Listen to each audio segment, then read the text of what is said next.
Hello everyone. तो आज की इस वीडियो में हम लेके आए हैं आरबी ग्रुप डी का जो एग्ज़ाम हुआ हाल फिलहाल में उसका सारे क्वेश्चंस, और इस क्वेश्चन के माध्यम से आपको पता चलेगा कि हाल फिलहाल में कौन सा क्वेश्चन पूछा जा रहा है और कौन सा क्वेश्चन अभी इम्पोर्टेंट आपके पढ़ाई में क्या ऐड ऑन हो सकता है। ठीक है, तो इस क्वेश्चन को करेंगे। आप ये क्वेश्चन देख के आपको पता चलेगा कि ये सिर्फ ग्रुप डी के क्वेश्चन नहीं है, इससे आपको हूबहू क्वेश्चन मिलेगा मतलब एनटीपीसी में।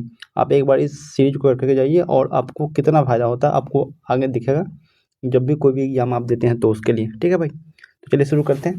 पहला क्वेश्चन ये कह रहा है कि यदि किसी संख्या को के 20% को 90 यदि किसी संख्या के 20% को 90 में जोड़ा जाता है तो परिणाम में वही संख्या प्राप्त होती है। उस संख्या का 80% ज्ञात कीजिए। देखिए, मुझसे ये कह रहा है कि कोई संख्या है, उस संख्या के 20% में अगर हम 90 ऐड कर रहे हैं तो मुझे वो संख्या प्राप्त होती है। जैसे मैंने मान लिया कोई संख्या x है। ठीक है, तो x के 20%, तो मैं ऐसे लिख सकता हूँ इसको कि x इंटू 20/100 प्लस 90, तो मुझे वही संख्या प्राप्त होता है बराबर x प्राप्त हुआ मुझे। तो यहाँ से हम अगर इसको सॉल्यूशन करें तो क्या हो जाएगा, 1/5x या x/5 बराबर 90 माइनस 90 प्लस x। अगर मैं x को इस तरफ ले आऊँ तो क्या हो जाएगा, 4/5x बराबर 90। अब मैं इसको काटना चाहूँ तो कैसे काटूंगा, ये हो जाएगा 5 माइनस 4 90। तो मुझसे ये पूछा गया है कि उस संख्या का 80% पूछा गया है ना। तो एक कोई संख्या है x का 80% क्या होगा, 80/100। इसको ऐसे लिख सकते हैं x गुने 4/5। तो 4/5 x के वैल्यू मुझसे पूछा गया है और 4/5 x के वैल्यू मैंने यहाँ निकाल दिया है 90 के बराबर, तो इसका आंसर 90 हो जाएगा। अगला क्वेश्चन ये कह रहा है कि 325 मीटर लंबी एक रेलगाड़ी 5 किलोमीटर प्रति घंटा की चाल से समान दिशा में चल रहे व्यक्ति को 45 सेकंड में पार करता है, और इसी रेलगाड़ी को विपरीत दिशा में 20 किलोमीटर प्रति घंटा की चाल से चल रहे 440 मीटर लंबी एक अन्य रेलगाड़ी को पूरी तरह से पार करने में कितना समय लगेगा। ठीक है, क्वेश्चन ये करा है कि दो रेलगाड़ी है, एक में क्या कहता है, एक रेलगाड़ी जो है वो 325 मीटर लंबी है, दूसरी जो है 440 मीटर लंबी है। तो एक रेलगाड़ी एक व्यक्ति को पार करती है जो उसी की दिशा में 5 किलोमीटर प्रति घंटा की चाल से चल रहे हैं। ठीक है, और एक दूसरी रेलगाड़ी को क्रॉस करता है जो विपरीत दिशा में है, 20 किलोमीटर प्रति घंटा की चाल से चल रहा है। तो मुझसे ये निकालना है कि जो दूसरी रेलगाड़ी को पार करेगा तो उसको कितना टाइम लगेगा। ठीक है, देखिए, जब कोई रेलगाड़ी किसी व्यक्ति को क्रॉस करती है तो वो अपने पूरी लंबाई को दूरी तय करती है। तो इसकी लंबाई कितनी दे रखी है, 325 है ना। और मैं इसको अगर देखूं कि अगर मैं मान लेता हूं कि जो पहली रेलगाड़ी थी उसकी जो स्पीड है 1 किलोमीटर प्रति घंटा है। ठीक है, तो अगर समान दिशा में चलता है तो क्या होता है, रिलेटिव स्पीड जो होता है वो घट जाता है। तो x माइनस 5 किलोमीटर प्रति घंटा में था, इसको मीटर प्रति सेकंड में कैसे चेंज करेंगे, गुणे 5/18 है ना। कितना टाइम लगा, 45 सेकंड लिख दिया मैंने। तो यहाँ से मैं इसको सोल्व करूँ, अगर दूसरे एंगल से सोल्व करता हूँ कि 9 दूना 18 9 5 45। अगर इसको काटना चाहूँ तो 5 से कटेगा, 5 6 30 5 25, और 5 से काटूंगा तो 5 से 13 5 65। तो यहाँ से x की वैल्यू कितना हो जाएगा, 13 + 5 18। तो 18 किलोमीटर, सॉरी 18 नहीं 18 नहीं होगा भाई, इसमें थोड़ा सा करेक्शन है। x की वैल्यू यहाँ पे हो जाएगी 13 दूना 26 और 26 और 5, क्योंकि 2 से गुना भी तो होगा। 13 26 26 5 31, तो x बराबर कितना हो जाएगा, 31 किलोमीटर प्रति घंटा। ठीक है, अब ये कह रहा है कि एक दूसरी रेलगाड़ी जिसकी लंबाई 440 मीटर प्रति सेकेंड है। तो जब दो रेलगाड़ी एक दूसरे के विपरीत दिशा में चलती है तो अगर पार करनी है, तो अगर L1 इसकी लंबाई है, L2 दूसरी की लंबाई है, तो टोटल दूरी L1 + L2 तय करेगी, है ना। और जो रिलेटिव स्पीड होती है, अगर दोनों विपरीत दिशा में चल रहा है तो रिलेटिव स्पीड जो ऐड हो जाती है। तो मैं अगर टाइम निकालना चाहूँ कि कितना देर में ट्रेवल करेगा, तो क्या होता है, डिस्टेंस बटा स्पीड। डिस्टेंस कितना है, 325 और प्लस 440, 325 प्लस 440। स्पीड क्या है, 31 प्लस 20 किलोमीटर प्रति घंटा। तो इसको हम मीटर प्रति सेकंड में चेंज कर लेंगे, तो हो जाएगा 5 और प्लस ऐड करेंगे ऊपर, तो 4 दूनी 6 और 4 3 7, 765। 31 और 20 51 गुने 5/18, 18 ऊपर लिख देता हूँ मैं। ठीक है भाई, अब मैं इसको सोल्व करता हूँ। 5 से काटूंगा तो हो जाएगा 15 × 5 = 75 और 5 × 15। मैं आपको कलर चेंज कर देता हूँ। इसे 3 × 51 दिया 153, कितना हो जाएगा? अब आ गया आंसर 3 × 18, तो हो जाएगा 54 सेकेंड। ठीक है भाई, तो ये आपकी होगी 54 सेकेंड इसके आंसर। अगला क्वेश्चन ये कह रहा है कि 3 पाइप ए बी सी एक खाली टंकी को क्रमशः 40 मिनट, 20 मिनट और 30 मिनट में पूरा भर सकते हैं। जब टैंक खाली हो जाता है तो 3 पाइप खोल दिए जाते हैं। तीनों पाइप को खोल दिए जाते हैं। ए बी और सी क्रमशः रासायनिक विलयन पी क्यू और आर डिस्चार्ज करते हैं। 9 मिनट बाद टैंक के द्रव में विलयन क्यू का अनुपात कितना होगा? देखिए, कह रहा है एक 40 मिनट में भरता है, दूसरा जो 20 मिनट में भरता है और तीसरा जो 30 मिनट में भरता है। तो आपको पता हो इसको एलसीएम लेते हैं सबका। अगर हम मुझे कैपेसिटी निकालना है तो मैंने एलसीएम ले लिया। कितना एलसीएम आया? मैं लूँगा इस पर एलसीएम तो आ जाएगा 120। इसका मतलब कि जो पहला वाला ए पाइप है वो 3 मिनट भरता है 1 घंटा में, सॉरी 1 मिनट में। ये जो क्यू है वो 6 मिनट भरता है और जो आर है, सॉरी ए बी सी है, तो जो तीसरा है जो 30 मिनट में पूरा भरता है, तो 120 मिनट भरने में उसको 4 हो जाएगा 1 यूनिट। तो इसका मतलब ये हुआ कि जो ए पाइप है वो 3 मिनट भरता है 1 मिनट में, और बी जो है वो 6 मिनट भरता है, और सी जो है वो 4 मिनट भरता है। मुझसे ये कह रहा है कि 9 मिनट बाद टैंक में जो द्रव क्यू है, क्यू कौन रिलीज करता है? क्यू रिलीज करता है बी। तो क्यू का क्या रेशियो होगा? देखिए, तो 9 मिनट में टोटल कितना भराएगा? 3 + 6 + 4 इंटू 9 हो जाएगा ना भाई। इसको मैं ऐड करता हूँ तो 6 3 9 9 4 13, तो हो जाएगा कितना? 13 9 117, या 13 × 9 लिख सकते हैं। और मुझसे ये पूछ रहा है कि क्यू का क्या हिस्सा होगा, ये क्यू का अनुपात क्या होगा? तो क्यू 6 मिनट भर रहा है, मतलब 6 मिनट निकल रहा है 1 मिनट में, तो 9 मिनट में 6 × 9, 9 से 9 खत्म, तो हो जाएगा 6/13, सॉरी 6/13 भाग ये भरेगा। ठीक है भाई।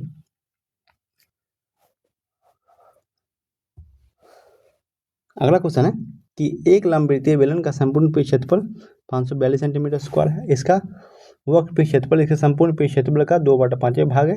तो बेलन का वक्र पृष्ठ क्षेत्रफल ज्ञात कीजिए। देखिए, बोला कि जो संपूर्ण पृष्ठ क्षेत्रफल है टोटल सरफेस एरिया है और वक्र कर्व सरफेस एरिया है।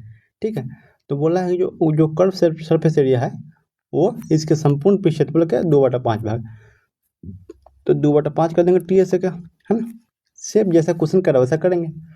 तो मुझे अगर सी ए से मतलब कर्व सरफेस एरिया निकालना है तो टोटल सरफेस एरिया का 2/5 कर देंगे। तो टोटल सरफेस एरिया कितना है? 542/5 गुना 2,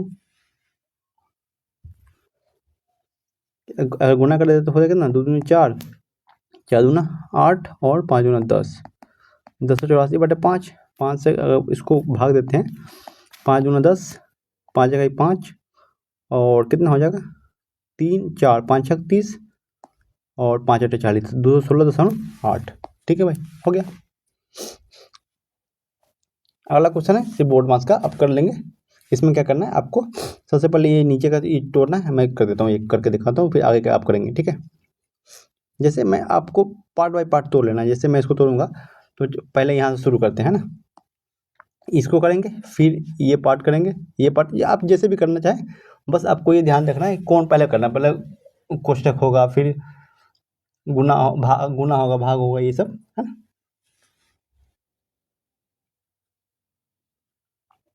चलिए, तो ये हो जाएगा 4 3 12 1 13। मैं इसको सोल्व करना चाहता हूँ। 13/4 भागा यहाँ पे कितना हो जाएगा? 4 5/4 माइनस 1/2 इंटू कितना है यहाँ पे? ये हो जाएगा 5/2 माइनस 1/12। देखिए, आप सोल्व करेंगे, पहले ऊपर वाला भाग तोड़ रहे हैं मैं इसको, फिर नीचे का तोड़ लेंगे अलग से। देखिए अगर मैं सोल्व करूँ इसको, सिर्फ इस पार्ट को सोल्व कर रहा हूँ, ठीक।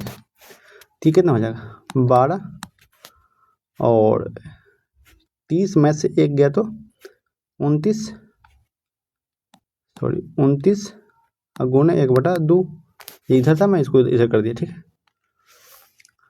या आपको मैं अलग कलर चेंज कर देता हूँ। अब 5/4 माइनस, ठीक है, ये पूरा एक भाग में, ठीक। इसको अगर तोड़ना चाहे हम कितना होता है 12×24 और ये भागा यहाँ रख देते हैं 13/4। इसको और आगे बढ़ाते हैं 13/4 भागा, इसको सोल्व करेंगे तो कितना 24 नीचे आ जाएगा और 4 छक 24 तो 5 छक 30 और 29 यहाँ पे आ जाएगा, ठीक है। तो यहाँ से क्या आया 13/4 गुणे 24/1, है ना, भाग होगा तो पलट जाएगा। और नीचे कितना है, नीचे है 15, इसको काट देंगे तो 3, तो 1/3 बट्टे 1/3, 4 से काटते हैं तो ये हो जाएगा 4 छक 24, कितना हो जाएगा 13 छक 78, 78 गुणे 3, 78 और गुणे 3, 8 3 24 और 7 21 29, तो 3 2 4, ठीक है भाई। अगला क्वेश्चन पढ़िए। अगला क्वेश्चन ये कह रहा है कि 6800 की धनराशि वार्षिक रूप से संयोजित होता है तो 15% वार्षिक चक्रवृद्धि ब्याज की दर से 2 वर्ष में प्राप्त मिश्रधन ज्ञात कीजिए। देखिए मुझे मिश्रधन निकालनी है, तो मैं मान लेता हूँ ये मैं यहाँ पर करता हूँ, ठीक है। 6800 जो है मुझे दे रखा है वो प्रिंसिपल दे रखा है, या आप मूलधन बोल सकते हैं, ठीक है। तो पहले साल कितना ब्याज होगा, सेकेंड साल कितना ब्याज होगा, और सेकेंड साल जो होगा वो ब्याज पे ब्याज लगेगा, इतना हमको पता है चक्रवृद्धि ब्याज में क्या होता है। तो पहले मैं 15% निकालता हूँ किसका 6800 का, मैं निकाल लूँ साइड में कहीं पे, यहाँ निकालता हूँ, यहाँ पे, ठीक है।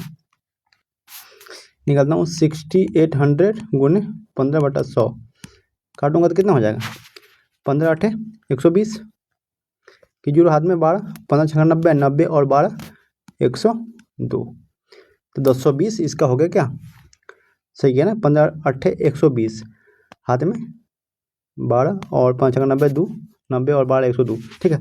तो 1020 जो होगा वो प्रथम साल के ब्याज होगा, सेकेंड साल के ब्याज भी 1020 होगा, प्लस इस पे जो फिर 15% बनेगा वो होगा, तो इसका 15% कितना हो जाएगा, अगर मैं गुना कर दूँ 15/100, एक से गया और काटना चाहूँ तो 5 3 15, 5 दूना 10, 2 से 51, 51 गुना 3 तो 153, ठीक है। टोटल कितना हो जाएगा, अगर मैं बात करूँ कि ब्याज कितना बन रहा है, तो ब्याज बन रहा है 2040 और सबको ऐड कर देंगे तो प्लस 153, कितना हो जाएगा 3 और 5 4 9 और 1 2, है ना, तो 2 1 9 3 इसका ब्याज बन गया। और मूलधन हमको दे रखा है 6800, तो अगर हम टोटल बात करें टोटल मिश्रधन कितना हो जाएगा, तो 6800 प्लस 2 1 9 3, तो 3 9 9 और 8 8 9 9 3 इसका आंसर हो गया, ठीक है भाई। अगला क्वेश्चन ये कह रहा है कि एक धातु की छड़ को 3 भागों में ए बी सी में विभाजित किया जाता है, ए और बी की लंबाइयों का अनुपात 9:20 है और सी और बी की लंबाइयों का अनुपात 5:11 है। यदि ए और सी की लंबाइयों के बीच का अंतर 10 है तो धातु की छड़ की कुल लंबाई ज्ञात कीजिए। देख रखा है, देखिए आपके सहूलियत के लिए थोड़ा सा मैं इरेज कर देता हूँ, जो मैंने यहाँ पे किया ना इसको थोड़ा सा हटा देता हूँ ताकि यहाँ पे मैं लिख पाऊँ, ठीक है भाई। चलिए 3 छड़ है, एक छड़ का 3 टुकड़ा ए बी सी, तो ए और बी का जो रेशियो है 9:20 है, ठीक है। और सी और बी का रेशियो 5:11 है, मतलब सी 5 है और बी जो है 11 है। अगर मैं इसका कंबाइंड रेशियो निकालूँ 20 5 100 और 220 और 11 9 99, इसको आपको पता होगा कि कंबाइंड रेशियो कैसे निकलता है। कंबाइंड रेशियो निकलता है पहले इसका इससे गुना होगा, इसका इससे होगा, फिर इसका इससे होगा, ठीक है। समझ में आया कैसे, 20 5 100 मैंने यहाँ किया, फिर 11 गुणे 20 220 किया और फिर 11 गुणे 9 99 किया, तो ए बी सी का जो रेशियो निकला वो निकल गया 99 100 220 और 100, ठीक है। आगे कह रहा है ए और सी की लंबाइयों के बीच का अंतर, तो ए और सी कितना है ए 100 है और सी ए 99 है और सी 100 है, तो अंदर कितना होगा 1। तो 1 का जो वैल्यू दे रखा है वो दे रखा है 10 सेंटीमीटर। तो मुझसे पूछा है कि धातु की छड़ की कुल लंबाई कितनी है। तो कुल लंबाई क्या होगा ए प्लस बी प्लस सी, तो ऐड कर देंगे तो 220 100 और 99 ऐड कर देंगे, कितना हो जाएगा। ऐसा मैं करूँ तो हो जाएगा 200 200 420 में से गया 419, तो 419 हो गया, सॉरी 419 हो गया टोटल। और 1 यूनिट की वैल्यू दे रखा है 10 सेंटीमीटर, तो 419 प्लस गुणे 10 करेंगे तो 4190। ठीक है भाई, गुणे मैंने यहाँ 10 किया तो इसलिए मैं एक जीरो यहाँ एक्स्ट्रा लगा दिया। चलिए अगला क्वेश्चन ये कर रहा है कि दो संख्याओं का महत्तम समावर्तक HCF जिसको बोलते हैं वो 18 सेंटीमीटर, लघुत्तम समावर्तक 1512 है। यदि उनमें से एक संख्या 126 है, यदि इन संख्याओं के बीच धनात्मक अंतर ज्ञात कीजिए। देखिए आपको पता होगा कि दो संख्या मान लिया कि A और B दो संख्या है, तो A और B का जो गुणनफल होता है वो HCF और LCM के गुणनफल के बराबर होता है। ये आपने पढ़ा होगा, नहीं पढ़ा तो आपने लिख लेंगे। यही होता है कि दो संख्याओं का गुणनफल दोनों संख्याओं के महत्तम और समावर्तन के गुणनफल के बराबर होता है। तो एक संख्या दे रखा है 126 और मुझे दूसरी संख्या B मैंने मान लिया। HCF दे रखा है 18 और LCM दे रखा है 1512। 18 से काटेंगे तो 18 अट्ठे कितना हो जाएगा 18 सत्ते 18 छः 100 18 सत्ते 126, 7 मतलब कट गया। 7 से काटूंगा तो 7 दूना 14 और 1 1 7 का 7 4 2 7 6 42 216। तो जो बी निकला मेरा वो निकल गया 216। तो मुझसे पूछा गया कि दोनों संख्याओं के बीच धनात्मक अंतर क्या है। धनात्मक अंतर मतलब b माइनस ए हो जाएगा क्योंकि b बड़ा है ना। तो b माइनस ए के वैल्यू में से पूछा गया है, तो b है 216 और एज कितना है 126, अंतर निकलेगा 0 हो जाएगा 9, तो हो जाएगा 90, है ना। अगला क्वेश्चन है कि एक बर्तन का 2/5 भाग नीले द्रव से भरा हुआ है, शेष बर्तन का 1/3 भाग काले द्रव से भरा हुआ है और शेष बर्तन का 5/6 भाग पीले द्रव से भरा है तथा शेष 402 लीटर सफेद द्रव से है।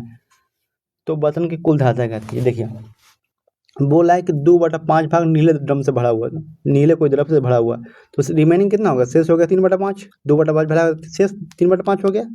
बोला है कि शेष बर्तन का 1/3 भाग, तो जितना भर गया उसके बाकी वाला रिमेनिंग होगा, मतलब खाली होगा, है ना। मान लो कि 2/5 भर गया इसका, तो कितना खाली होगा 3/5। अगर टोटल 5 यूनिट है उसमें से 2 भर गया तो खाली कितना रह गया 3। तो मुझे सिर्फ खाली वाला ध्यान देना है क्योंकि लास्ट में सिर्फ मुझे खाली का अमाउंट दे रखा है, तो मैं खाली से कंपेयर कर दूंगा। जैसे इसमें बोला है कि एक बर्तन का 2/5 भाग नीले द्रव से भरा है, ठीक है, तो मैं मान लिया कि 3/5 भाग खाली है। शेष बर्तन का 1/3 भाग काले द्रव से भरा है, तो 1/3 भरा हुआ इसका मतलब 2/3 जो खाली है, ठीक है। शेष बर्तन का 5/6 भाग पीले द्रव से भरा हुआ है, तो इसका मतलब 1/6 भाग खाली है, और वही जो 1/6 भाग खाली है उसका वैल्यू दे रखा है 4.2 लीटर, ठीक है, लीटर। तो मैं बर्तन धारता यहाँ पे कुछ भी मान लेता हूँ, मैंने x मान लिया, ठीक है, x का ये सब भाग है। अब मैं इसको सोल्व करूँगा,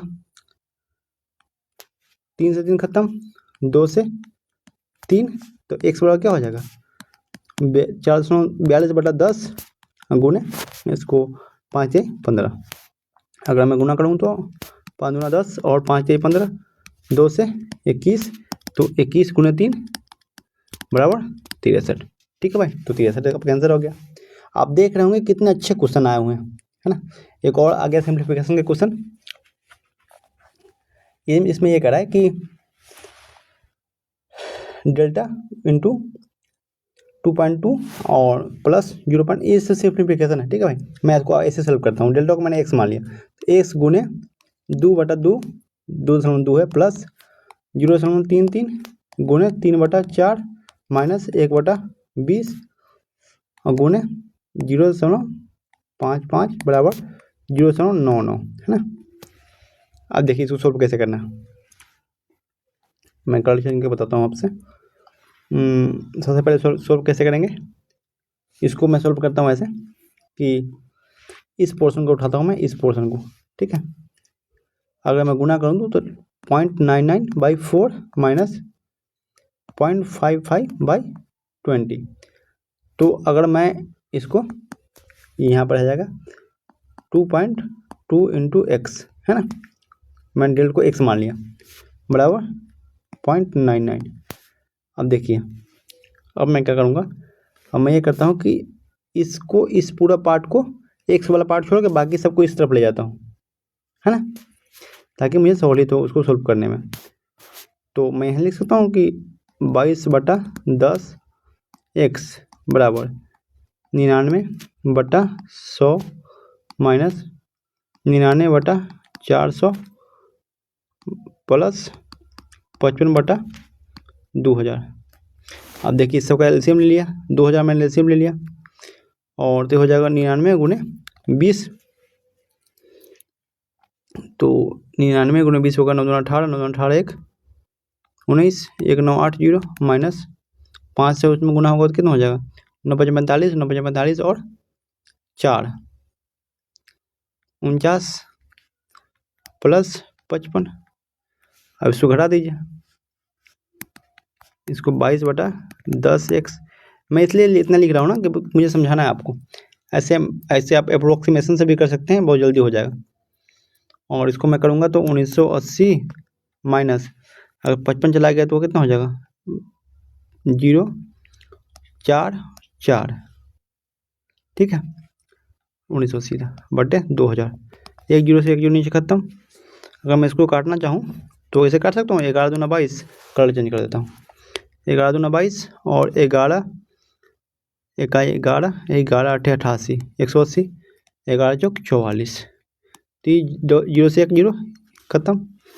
तो हो जाएगा क्या यहाँ से 2x बराबर 18 माइनस 4/20, है ना, ये 2 से काटूंगा, 18 में 4 गया 14,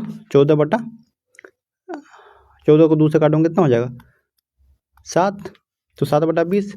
तो इसको ऐसे लिख सकते हैं क्या, 7 को 2 से भाग देंगे 3.5, 1 0 नीचे है ही तो हो जाएगा 0.35, ठीक है भाई। आप इसको अप्रोक्सीमेशन से आराम से कर ले जाएंगे, बट मैं वीडियो को लंबा नहीं करना चाहता, तो इस वीडियो में इतना ही क्वेश्चन, फिर इससे आगे का जो वीडियो आएगी उसमें आगे क्वेश्चन करेंगे। बस इस सीरीज में आप बने रहिए, आप बहुत अच्छा परफॉर्म करेंगे, ये मेरा दावा है, क्योंकि इस जो हाल फिलहाल में क्वेश्चन पूछे जा रहे हैं ना भाई, तो एग्जामिनर को पैटर्न पता चल गया, कि आपको भी पता चल गया कि पैटर्न कि कैसे क्वेश्चन आ रहे हैं। और एक बार जो क्वेश्चन सेम एजेंसी करा रही क्वेश्चन, है ना, कि आगे जो एग्जाम आएगी तो सेम एजेंसी कराएंगे, तो टीसीएससी करा रही है मेनली, जो रेलवे का एग्जाम है वो सारा, है ना, तो आपको एक पैटर्न पता चलता है कि इस टाइप के क्वेश्चन बन रहे हैं।